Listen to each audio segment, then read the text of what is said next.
everybody. Welcome to the Wingfeather Read and Watch campaign. So glad to have you. We've got some new friends today, and we're going to be diving into Season 2, Episode 1. Big jump forward. Lots of things have happened, and I can't wait to dive into it with you. If you've missed any of the prior episodes, of course, they're on the YouTube channel. You can go back and catch up. And there's even a QR code you can scan that gives you a cool document that helps you to find out which chapters tie into which episode. Yeah, we're glad to have some new friends. Can you tell our folks out there who you are?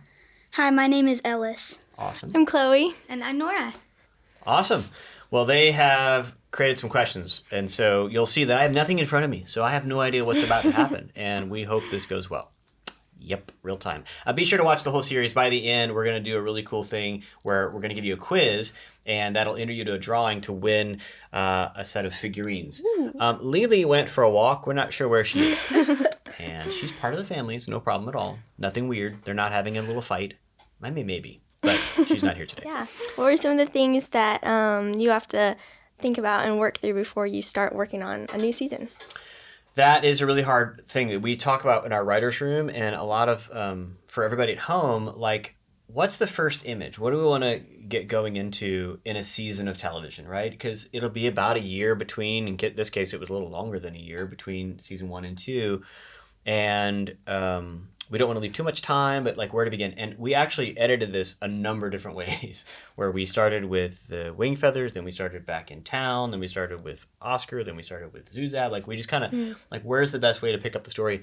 And ultimately decided that it was the fall of Glipwood was really interesting, right? Kind of like, okay, what's happened? And this lovely town that we saw in season 1 now kind of burned and bad things happening, you know. And one of the saddest shots I thought was when the Books and Crannies sign falls off and land. It was like, oh, it's bad times over here.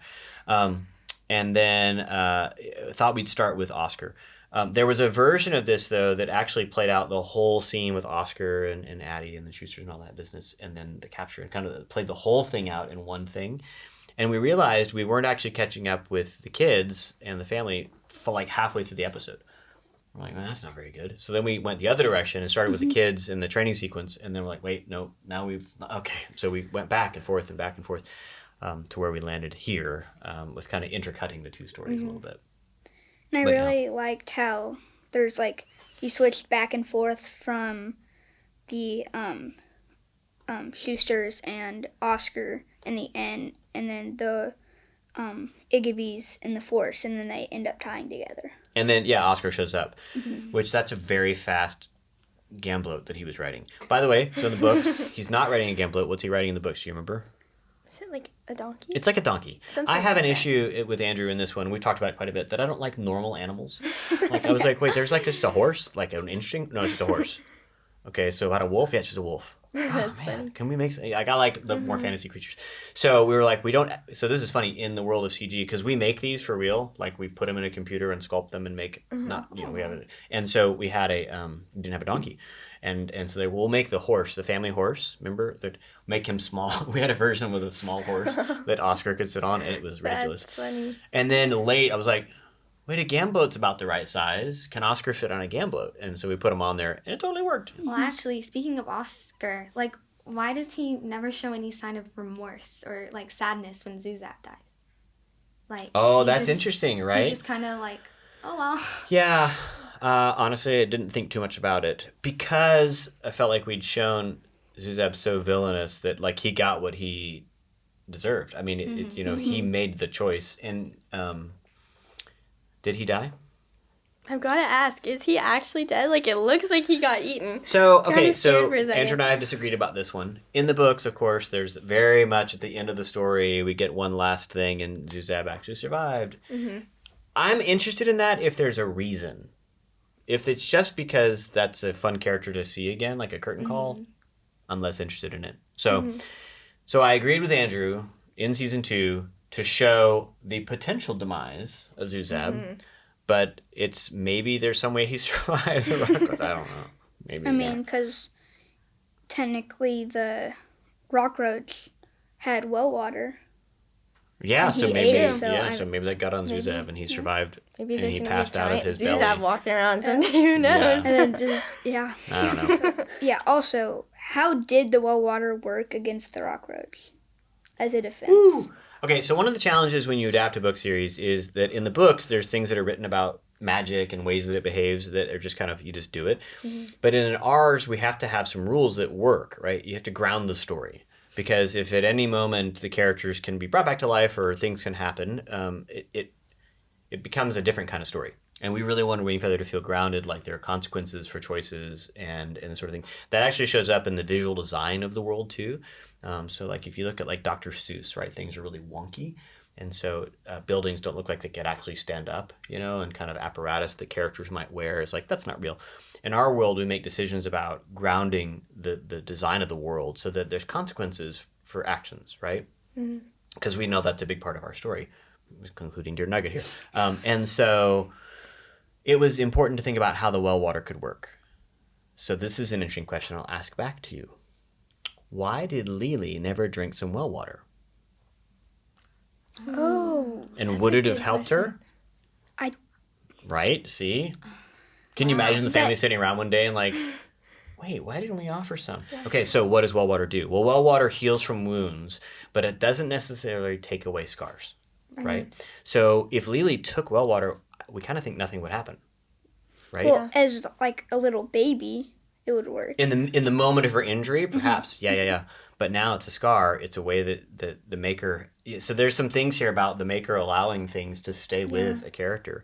If Pete drank the well water, I think it says in the book that he never touched it because he didn't want to. He wanted to save it for important things. But would it have helped Pete? We don't know.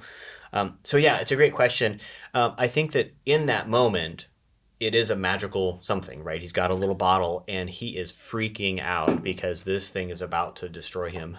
And you're like, what do I have on me? I mean, he may have pulled out like a pocket knife, right? Like anything that he could defend himself against. And when he thumps on his backpack, so what we had to design in the story for our version of it was that like it's accidental.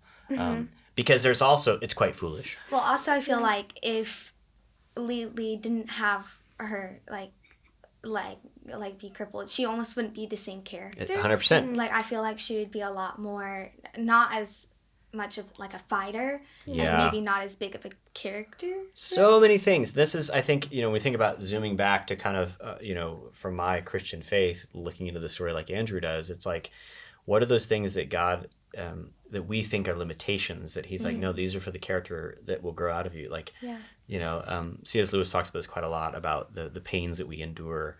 And Paul writes about it quite a bit in Scripture about like these pains we endure, right? And what are they for? And they're for something, right? We don't know what they're for, right? And in Lily's case, it's definitely shaping her character. Right.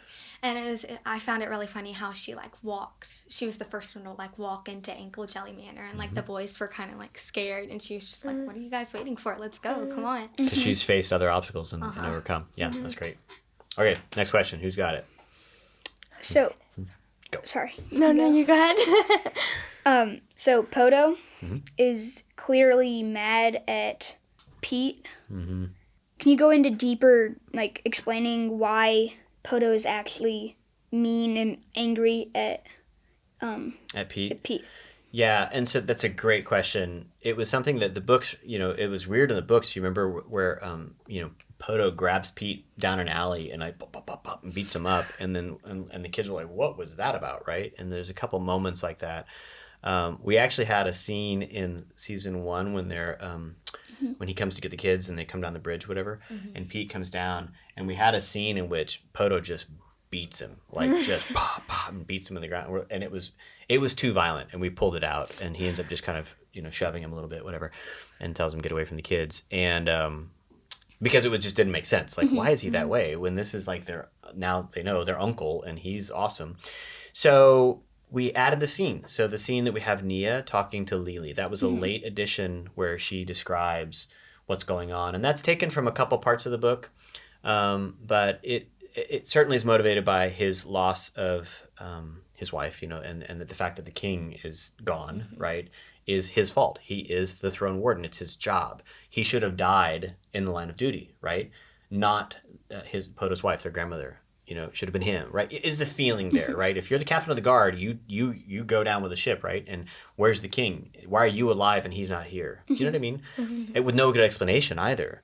Did you chicken out? Did you run away from battle? I mean, they don't know what happened in those moments, and so that's the animosity for Poto, who's a fighter, who's like, we defend, we fight, and I think he just feels that animosity towards him. Oscar tells, I think it was the Schusters, that they were the jewels of Vanir. Like, why would he feel comfortable enough to like tell them that? Okay, this is very different in the books than it is in the series. So in the books, everybody tells everybody they're the jewels of Vanir. Like, it just happens, and it's like, wait. So I had to make new rules for the series, which is the bad guys know the jewels of Vanir will get them the thing they want, which is the Fane of Fire, so they can access more stones and transform the world in their own making, right? That's what they want. They don't know that the jewels of Vanir are not rocks. They don't know that the jewels of Vanir are actually children, right? That's a huge gap. We won't solve that for later in the series. We're kind of holding that line. Nobody knows that they're people, right? And so they can keep searching for them. Now they think that this Igiby Wingfeather family knows where they are, or possibly has them in their pockets or whatever, And so that's why they're hunting for the Wingfeathers, is because they have knowledge, and that's why they don't want them to be killed or anything, is because they know where the jewels of Vanir are. They're literally them, right? And so we're going to save that secret. So however, we needed to remind the audience at home, season 2, of that end of season 1, right?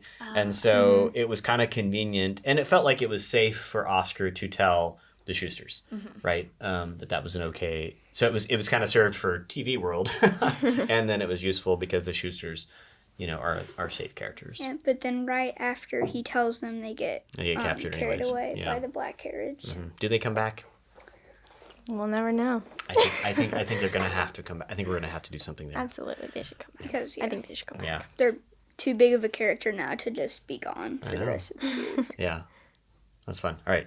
You got another question? Yeah. Oh yeah, I got one. Okay. So Lily seems a little bit frustrated because she's not able to train in the same way that her brothers can. So what do you think is going through her mind? Okay, so hot take. Chloe's older sister is an Eagle Scout from our troop. We have a girl troop and a boy troop, and so we've done some crazy adventures together, and my daughters as well. Have you girls ever felt limited by, like, this is for the boys, not for the girls? Sometimes. Absolutely. Yeah. Yeah. So for my girls, I wanted to tap into that, right, a little bit. That Lily and Andrew talks about this, that in the first book, Lily doesn't have she doesn't do a lot in the story, and so we really wanted to change that in making the animated series. Just give her more to do in the family. We know that she's got a bunch to do by the 4th book. Like, she is awesome. But early, she kind of is a ride-along character, and so we need to come up with ways that she could be engaged. So when the boys are training for fighting, that's Poto saying the boys can train, but not her. Right. I don't think it's because he doesn't think she's capable. I think it's because he's protecting her, because they have such a sweet relationship. But it's also like, but she could probably fight. Like, come on, give her a shot, right? And so we wanted some tension there. And that was why we pulled that out, to make sure it was clear that she's not just going along with this, that she actually has an opinion. Now, I will tell you, in season 3, we get to see some more from Lily, where she's taking action, and That's exciting. that we kind of went off the book a little bit. All right, we got time for one last one. Then we got to go. Well, I have Who's got kind of last a one? random one. Hit me. Random one to close it out. Okay. Who is your favorite character and why? Oh, wow. Who's my favorite character? I generally think Janner. I'm the oldest of 7 kids, and the way that he behaves is very much how I think, like, his weaknesses are very much my own, like, of selfishness and some of those things. So I really identified with him reading the story. I mean, I love all my characters, but I think he's great. Of course, I love Marilee. She is such a cool character. Her journey, all that stuff. She's just great. But yeah, that's great. Good question. Awesome. All right. Well, that's the end of episode 1, season 2. Great questions, you guys. Thank you. And be sure to stay with us. We're going to jump into to episodes 2 and keep moving with this group of friends here. And hope you enjoyed it. If you stay to the whole end of our Read and Watch summer series, be sure to take the quiz so you can win a set of these figurines. That'd be kind of fun. Yeah. All right. Thanks, guys. Thank you. Thank you. See y'all soon.